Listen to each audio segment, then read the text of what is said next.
Maoist military operations key member దండకారణ్యంలో దయలేని దండయాత్రలను చేయడంలో టాప్ గేర్ హిడ్మా. అలాంటి హిడ్మా జాడ ఎక్కడా కనిపించడం లేదు. కారణం ఏంటి? ఒకానొక రోజుల్లో తనదైన మిలిటరీ ఆపరేషన్స్ ద్వారా భద్రతా బలగాల గుండెల్లో బాంబులు పేల్చిన హిడ్మా ప్రస్తుతం ఎక్కడున్నాడు? ఏమైపోయాడు? పార్టీ ఆయన్ను కావాలనే పక్కన పెట్టిందా, లేక ఆయనే తప్పుకున్నాడా? ఇప్పుడు ఆ బాధ్యతలను ఎవరికి అప్పగించారు? Have a look.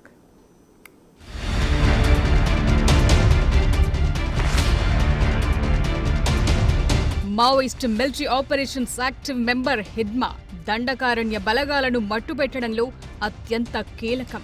కవ్వింపు చర్యలకు పాల్పడి మరీ కూంబింగ్ నిర్వహిస్తోన్న దళాలను హతమార్చడంలో హిడ్మా ఎక్స్పర్ట్. 2010లో కేంద్ర రిజర్వ్ బలగాలు ప్రయాణిస్తోన్న మైన్ ప్రూఫ్ వాహనాన్ని పేల్చి 76 మందిని చంపిన ఘటనలో వెలుగులోకొచ్చాడు హిడ్మా. ఒక రకంగా చెప్పాలంటే హిడ్మా దండకారణ్యంలోనే మావోయిస్టు బాహుబలి. క్రాంతికారి జనతన్ సర్కార్ ఏర్పాటు తరువాత మావోయిస్టు పార్టీకి దండకారణ్య ఆదివాసీలు పెద్ద ఎత్తున సహకరించారు, ఆదరించారు. వీరి ఆదరణ పొందిన వారిలో టాప్ ప్లేస్ లో నిలిచాడు హిడ్మా.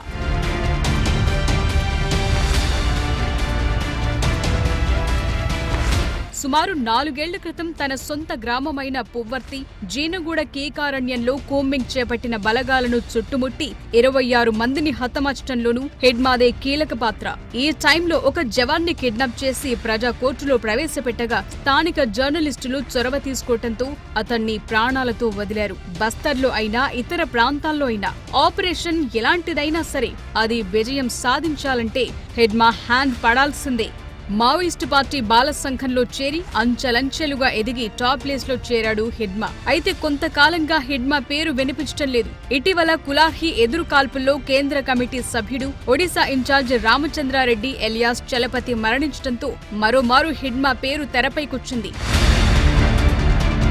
లేకపోయాడని, ఈ కారణంగానే చలపతి లాంటి కీలక నేతను పార్టీ కోల్పోవాల్సొచ్చిందన్న వాదనలు తెరపైకొచ్చాయి. కేంద్ర కమిటీ ఈ విషయంలో హిడ్మాను దోషిగా ప్రకటించి బాధ్యతల నుంచి తప్పించిందని, కేంద్ర కమిటీలో ఆయన్ను దాదాపు పక్కన పెట్టేసినట్టుగా ప్రచారం బలంగా జరుగుతోంది.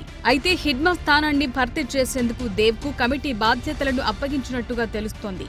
హిడ్మా వారసుడిగా ఉన్న దేవ్ ఆనపల్లి బ్లాస్టింగ్ కి, బలగాలపై దాడులు చేయటం వంటి కార్యకలాపాలపై పాల్గొన్నట్టుగా తెలుస్తోంది. ఇవన్నీ కాదు, హిడ్మా గత కొంతకాలంగా అనారోగ్యంతో బాధపడుతుండటంతో చికిత్స కోసం ఆయన్ను రహస్య ప్రాంతంలో షెల్టర్ తీసుకోవాలని సీసీ కమిటీ సూచించినట్టుగా అంచనా వేస్తున్నారు కొందరు.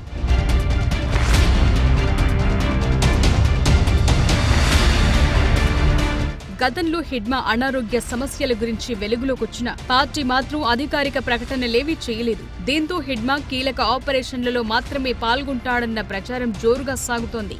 అనారోగ్య సమస్యలతో హిడ్మా పార్టీ లక్ష్యాలకు దూరంగా విశ్రాంతి తీసుకుంటున్నట్లుగా సమాచారం. అయితే జీనగూడ ఘటనలో భద్రతా దళాల హిట్ లిస్టులో హిడ్మాను చేర్చినట్టుగా సమాచారం. దాంతో హిడ్మా బలగాలకు చిక్కటం మంచిది కాదన్న ఆలోచనతో పాటు అనారోగ్య సమస్యలు కూడా చుట్టుముట్టడంతో సుమారు 3 ఏళ్ల పాటు హిడ్మాను అండర్ గ్రౌండ్ లో ఉంచినట్టు చెప్తున్నారు.